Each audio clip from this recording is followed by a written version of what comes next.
This is how to make a foundation half double crochet.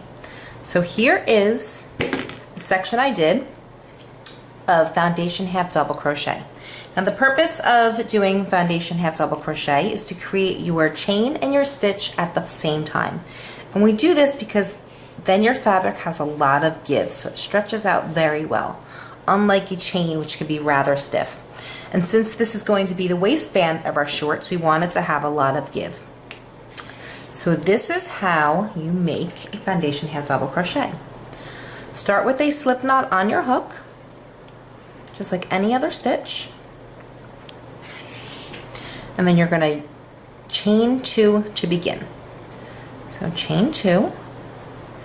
Now yarn over and insert your hook into the first chain that you made. And that gives you 3 loops on your hook.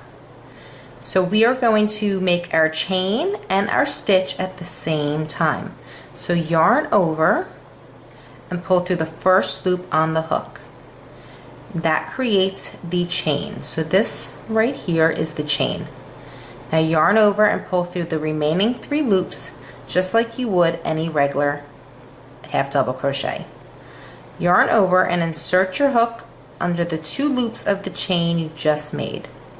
Yarn over and pull through. Yarn over and pull through the first loop only, and yarn over and pull through the remaining 3. Yarn over, insert your hook under the top 2 stitches of the first part of that chain, the first part of the stitch, which was the chain. Yarn over, draw through just the first one, creating the next chain.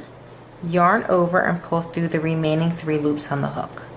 So you just continue in this method for as long as you need your foundation half double crochet row to be.